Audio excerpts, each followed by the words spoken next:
Hello friends, my name is Brian Mushiri and welcome to my channel. Karibu sana if this is your first time being here, and welcome back if you've been here before and you've elected to come back. Welcome to another episode of Coming to America, and on this episode I'm going to be talking to you or telling you stories by myself.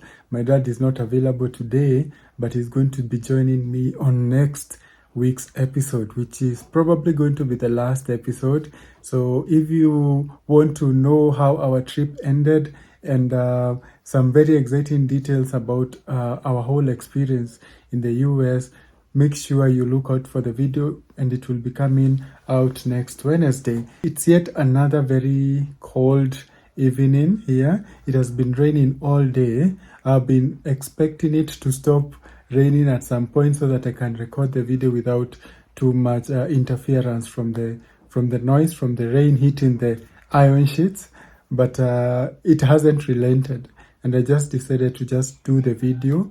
Hopefully it's not going to be too distracting for you, and I feel like here maybe the rain has gone down a bit, so hopefully no noise. I hope you're excited for today's episode, and yeah, sit back, enjoy. It's going to be a very relaxing watch, so just kick your legs back, put your hair down, and just let me do the rest. Before we even start, I have just come out of a phone call from my very good friend who is actually in the US right now.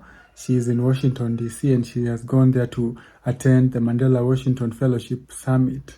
And I was with her last year in Michigan State for the fellowship as well, and she has the coolest name ever. Her name is Refilioha Pesesinyi.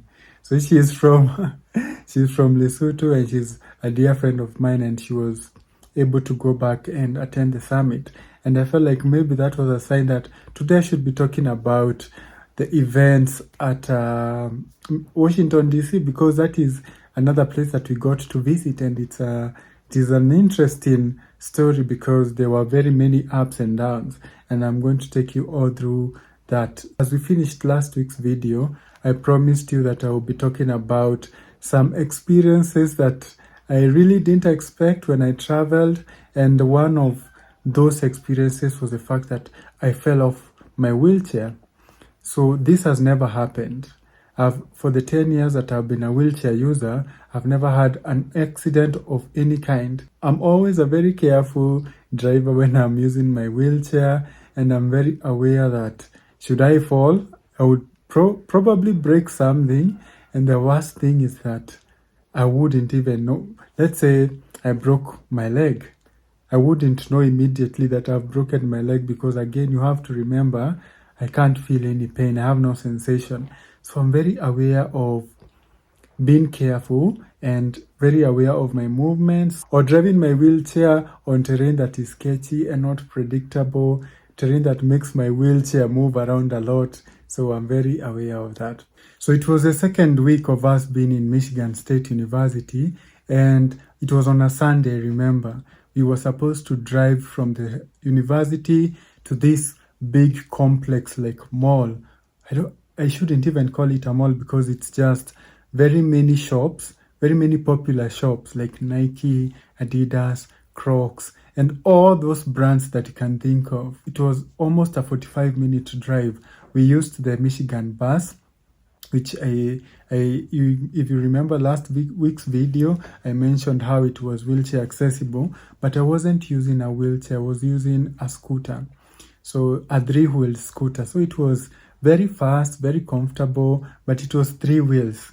So 3 wheels, 4 wheels are better than 3 because it is 2 at the back and 1 at the front.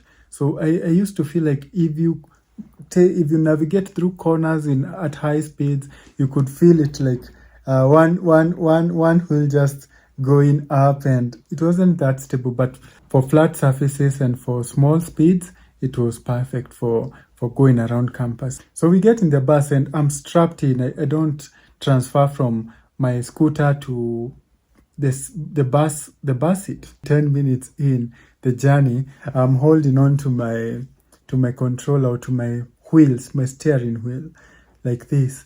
just my mind, I was absent-minded, and I think I was just listening to some music, the music that was being played in the bus. And the bus took one corner, and within a second, I just found myself down. It happened so fast, I have no recollection. I just remember being on the ground of the bus, and I remember hitting my head so hard. And nobody, because I was seated at the very back of the bus, nobody had the fall. When I fell, I was still strapped in. So the belt was choking. It came up to my neck, and it was choking me. So that was my greatest concern. I couldn't breathe when I fell. Not that I had broken anything, but I was being choked by the safety belt. So my dad was seated like one seat in front of me, so I was able to make a noise, and he looked back to where he thought I was supposed to be, and he couldn't see me, so I could just see the horror on his face when he noticed that I had fallen. Because I was in a 3-wheel scooter, I shouldn't have been strapped in the bus, because that is not very secure. So for wheelchairs, normal wheelchairs that have 4 wheels and have a good center of gravity, those ones you can be strapped down in the bus. So when we took a sharp corner, I just lost balance and fell. And when I fell back to, my head went straight to the ramp. It has this big mechanical ramp that is on the side. So on this side, I just hit the ramp, and it burst me open, and I was bleeding. So the driver was asked to stop the bus, and he stopped, and everybody was in a panic because they didn't know what had happened. My dad was busy trying to get me back up, but that time I couldn't even get any noise. I couldn't even get any words out, because by this time the belt was really digging into my throat, my neck, and I couldn't even make a sound. So I gestured to my dad to just take the belt off, and he did, and I could finally breathe. And they transferred me from the scooter now to the bus seat, and I just remember feeling like this warm fluid flowing down my neck, and it was blood. I didn't know how serious it was, and I just sat there, and my fellows were so gracious. They helped me they looked for a first aid kit, they patched me up, they did what they could, and I don't know, man. I had a lot of adrenaline in me. Maybe it had something to do with the fact that I had taken a whole can of Monster energy drink right before getting into the bus. So my adrenaline was on a high, and I didn't feel like anything was broken. One of the facilitators drove to the bus as fast as he could, and he wanted me to go to the ER and get checked out, but I didn't feel like anything was wrong with me. I just had that small cut. So I just asked that we just continue with the journey, and 20 minutes later we got there. My tensions, my nerves had stabilized a bit when we got to the stores. I could sense that the bus had become very nervous when I fell. So when we got to the place where we were going, everybody was much more relaxed. So we went and we shopped. I bought my mom some Crocs. I don't even want to say how expensive they are, because in the US, you just, you are getting it right from the source. So it's coming right from the company. It was expensive, but well worth it. She still wears the Crocs up to now, and they have served her well. I remember I went to the Nike store. I could not afford anything. The shoes would range from upwards of $200. So you think about, as a Kenyan, you just think about, I buy a shoe for almost 30,000, and I can get it for maybe 2,500 back home from Tumba or secondhand. The math was not mathing. So that was my first time ever falling off a wheelchair, and it was an interesting feeling. I realized that when it comes to me and gravity is always going to win. And the thing about me falling is that I'm going to fall full force without any way to break my fall, because again, I have no control over my body. So how am I going to manage how I'm going to fall? So that is the scariest part, that I can fall, break my foot, break my leg, break something, my ribs or something, and I wouldn't even know, because that has happened. I have a friend who broke his leg during physio and he didn't know that it was broken, and he stayed with that leg for a long time. He just thought it was a normal swelling, but it ended up being a broken bone. So be careful, you guys, as you go for physio, and yeah, just be careful not to exert too much pressure on yourself. The program ends, and now we are going to travel from Michigan State to Washington D.C. So it's not that far, because the Michigan and Washington D.C., they're all around that Midwest area. I'm not sure if Washington D.C. is in the Midwest area, but they're not too far. They're not too far. So we were going to take 2 flights. One flight from Lansing to Detroit, and the next flight from Detroit to DC.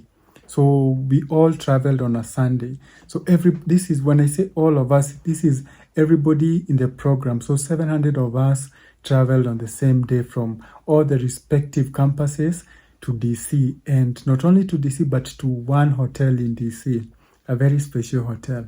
It's called the Omnishoam Hotel, and it's an old hotel built, I think if I remember well, it was built in the 1930s.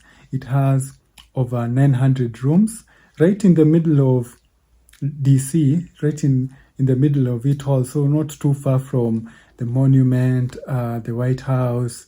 Yeah, so you can do a lot from there. My dad and I were given, we were going to be sharing a room, just like everybody else. Everybody else was sharing a room. I remember I was put up in the 6th floor, in room 636. So if you are here, and if you ever go to the Omnishoam, ask for room 636. That is where we spent the next maybe 5-6 days in that room. So, and I remember thinking, what if there is an emergency here and we have to be evacuated, and I'm in the 6th floor as a wheelchair user? How long is it going to take me to get downstairs?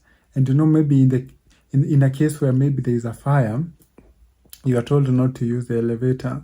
So how long was it going to take me for people to carry me from the 6th floor to the ground floor? So if you are an organizer and you ever organize something concerning people who have any kind of mobility disabilities, or any kind of disability that impairs someone from being able to maybe respond quickly when there's an emergency, it's just best to put them in the ground floor if it's possible. We get there on a Sunday evening, and there's a big party that evening. People are having a lot of fun. You have to remember that maybe, let's say in Michigan State, we're just 2 Kenyans, but overall there are 43 Kenyans. So that was the first time we were meeting since our time here in Kenya, since we departed. So it was a very happy and very upbeat and very energetic place to be, with all these people coming around, and they have so many stories to share. And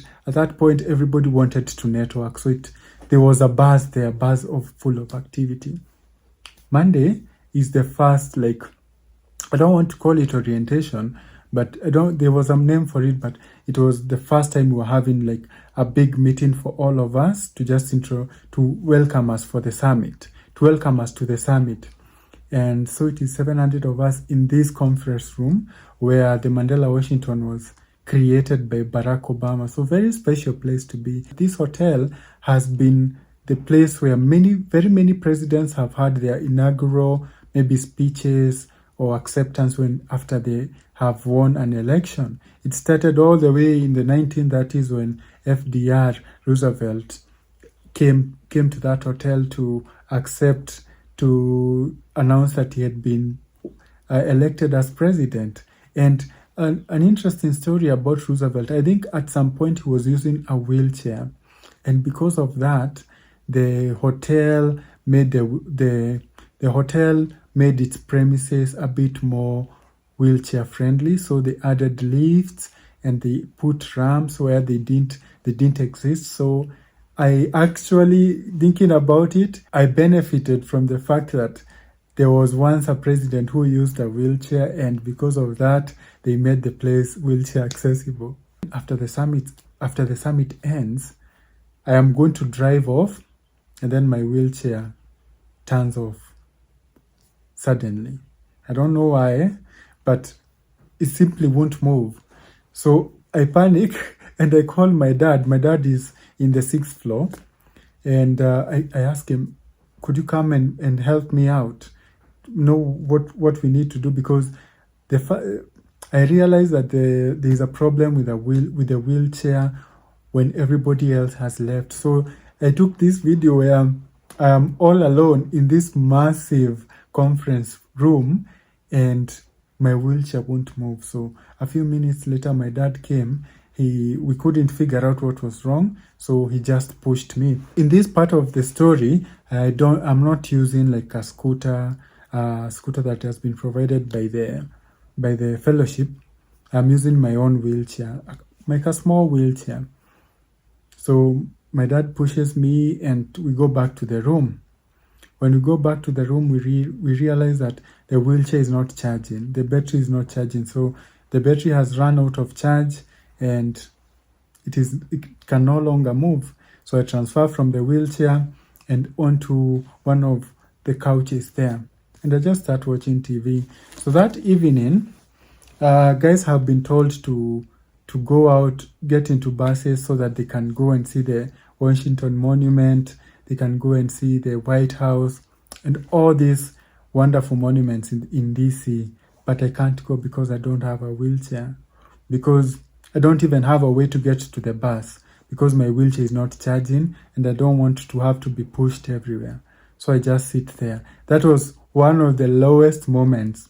I remember just asking my dad, you should go, because us staying here together at the same time doesn't make sense. I'm not going anywhere. I'll be safe here. You just go, have fun, take pictures. At least one of us will have fun. So I remained back in the hotel for the entire afternoon. And when my dad came back in the evening, I told him we had left the wheelchair in the charger. I told him maybe we should test it and see if it works now. And it worked.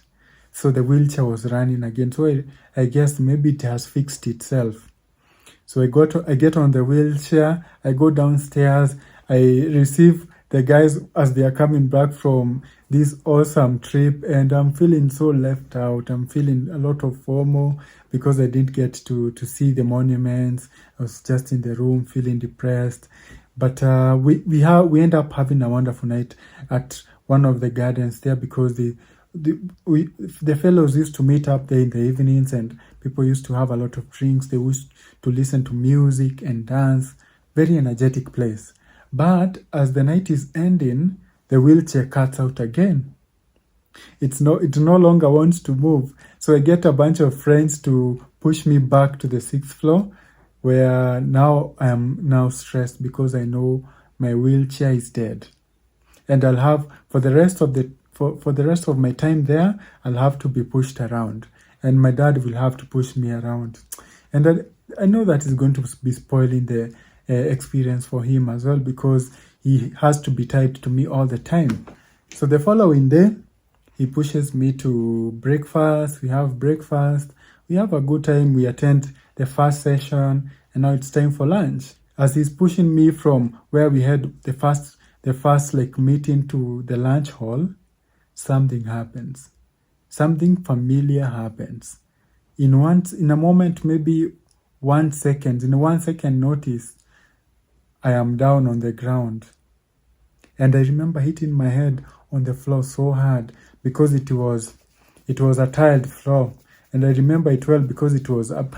The colors of the tiles, the color of the tiles were beige, a very colorful and well manicured beige. So I remember hitting my head hard on the floor. And I am a bald man, so there's nothing there to break my fall. It was painful. I felt like my brain shook inside there for a moment. So what had happened was, one of the wheels just totally broke from the frame. So not only has it refused to charge and to move automatically, but now the wheel has broken off. But by some kind of magic, because I had already talked to the fellowship and asked them if they could provide me with a wheelchair that I could use, by some kind of miracle, when the wheelchair broke, the other scooter arrived. I don't know, God's plan. God's plan, that is all I can say. So it arrives and I am transferred right that minute. By this time now, I'm having a headache because I hit the floor hard. And I remember there were some Kenyan fellows there who really helped me. There was a fellow from Lamu. I think she's from Lamu. Her name is Khadija. And there's another fellow from Kisumu. I don't remember his name, but they were very helpful at that moment. They helped my dad to move me around and to take care of me at that time. So I transfer into this very big, massive scooter that is like 3 times my size. But it's cool because it's very powerful. Because it's big, it's powerful, but I am not able to control it with my hands. That's why I realize I need to go to physio, I need to go to the gym. Because I can't even steer it well because it's so big, so massive, so heavy. The fellows were going to their respective embassies. So the Kenyan fellows were going to the Kenyan embassy in D.C. But I couldn't go because my the scooter was too big to fit into any kind of Uber, any kind of accessible van. So again, I was left alone. And I remember going to one of the places where I used to sit and just been feeling so, I don't know the feelings I have of DC and the summit, because I was very low for many times and spent a lot of time alone. So that afternoon I spent it alone. I don't know, man. I was very sad. I felt like I was missing out, and I knew we weren't going to be in DC for a long time. So once you miss one activity, you can't do it again because you don't have enough time and there's so much to do. A couple of friends of mine, another fellow from Kenya, her name is Bukayo, lovely lady who is a lawyer. She comes and she asks me, why are you staying here all alone? I told her, man, this chair is too big. I'm not able to maneuver anywhere. So I just decided I won't be going to the embassy. She said, maybe we can go out and explore DC together. I told her, are you serious? You want me to go with you? You want me to come with you? She said, yeah, why not? Let's go. And my friends and I want to go and buy a drink, buy some food. We can explore. Up to this point, I had not gone out even once. I had not seen outside the hotel even once. But the other guys had gone several times. So that was my first time outside the hotel and seeing DC for the first time. And DC is very humid. It's kind of like the way you feel when you're in Mombasa. That is the coast in Kenya. So you feel your face being very sticky if you have been to the coast. That is how DC is. And it's very hot because it was during summer. So we explored DC at night. So it's Bukayo and her friend and me. So we go through restaurants, we cross the road, we see parks. Oh man, I had the best time. So we come back at around 8 and they have bought their drinks, we have bought food, and we just have a wonderful time. And I also, on the last day there, I also got the opportunity to visit the Washington D.C. Zoo. I don't know if that's the specific name of it, but it's the zoo that is in D.C. I got to see pandas, I got to see bisons, I got to see the tortoise and the snakes and the elephants. The elephants are very different from the African elephants. I think the elephants there were the elephants from Asia, maybe the Indian elephants, the elephants from China, very big. I don't know if the African elephant is the biggest one. It was time now to leave, but not me to leave because I still had 1 month in the US. My friends had to leave. So it was a very hard time for me because these are people who had spent the last 6 weeks with every day of the last 6 weeks, and it was very difficult to say goodbye to them. And again, I went through that very depressive moment that everybody is going to experience, especially if they have to leave their friends who they have been very close for what might seem like a short time, but it is enough time to create meaningful bonds. So they leave, and the 100 of us that are left, we have an extra day there for just preparing us for the PDE, which was the extra month there.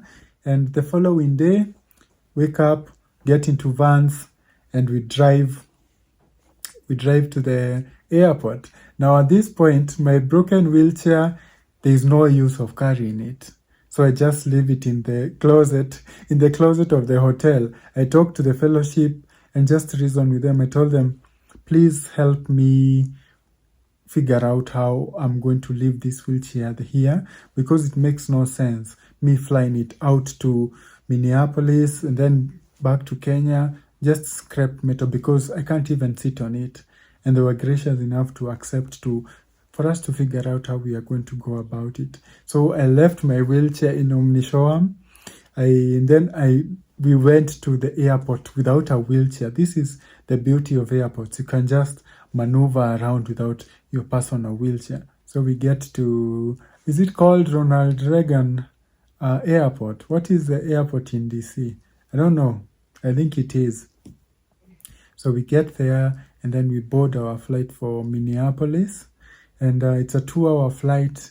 And at this point, if you could have asked me, I could have said, I'm ready to go home.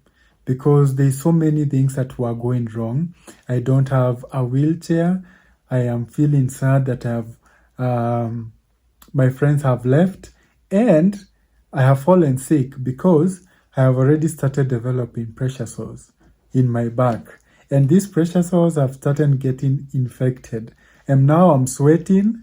I'm getting fatigue, and what else? I'm not able to sleep because the moment I get in bed, I'm drenched in sweat and my head is pounding. A headache that couldn't end. So we get to Minneapolis, and I say, man, I just wish I was back home in Kenya.